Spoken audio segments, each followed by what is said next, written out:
I can kind of see why If Anything Happens, I Love You is an Oscar-winning film. This won the Best Animated Short Film at the Oscars in 2021. The short itself released, of course, in 2020. It's written and directed by Michael Govier and Will McCormack. And the subject matter is very emotional. The music is very effective, but I want to give one point of criticism, and this is the only negative thing I have to say about it, and that's the use of analepsis isn't very effective. We have this couple who are grieving the loss of their child who has been killed at a school shooting. Obviously, a very delicate, sensitive subject matter to tackle, and I think they've done it very sensitively and very emotively. But there are flashbacks to this child, and this child has their 10th birthday and they go on a car trip and all of these memories that they have of this child. But I don't think the flashbacks work very well. There are two different styles of animation going on here, and I feel like the flashbacks should have been one of those styles, or the present day. I feel like they just haven't quite got the timelines or the editing between the two spot on. I feel like it's a little bit too choppy and doesn't flow very well. But everything else really hit the mark. The music for me is definitely what made it beautiful, and the use of silence, what particularly hit hard. I don't want to give away too much about what you will see when you watch this, because I certainly recommend it.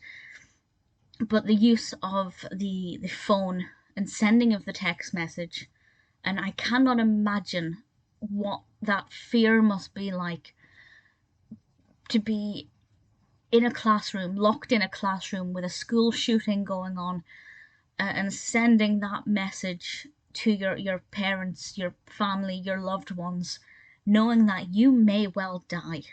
And that's horrific, and unfortunately it does happen. Thankfully, not that often in the UK.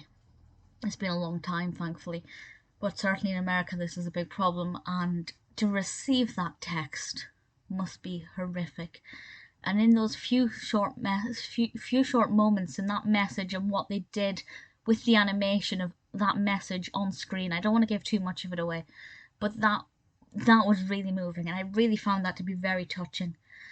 So it's definitely worth watching. I think they've tackled a very difficult subject that affects a lot of people in a very, I was going to say in a very clever way, but clever is not the right word, because I do think there's a lot of issues with the editing and the timelines and making it clear when it's a flashback or not.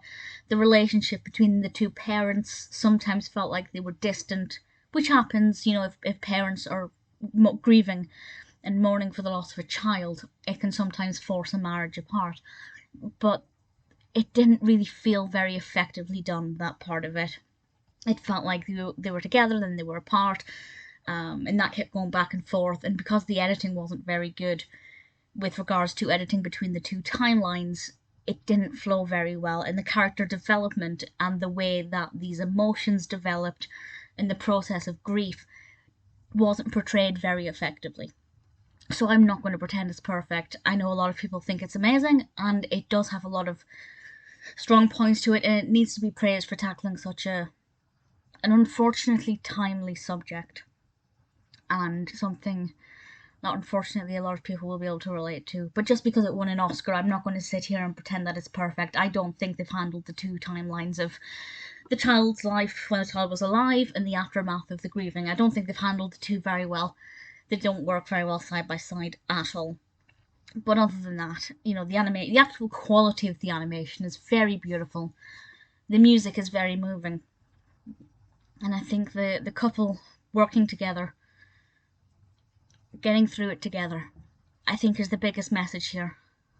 If anything happens, that child loves both of their parents, or their whole family, or their friendship unit, and it's very difficult to not let grief pull you apart. But sometimes you can make grief bind people together instead. It does have a powerful message. I don't think it's perfectly well done. It's good.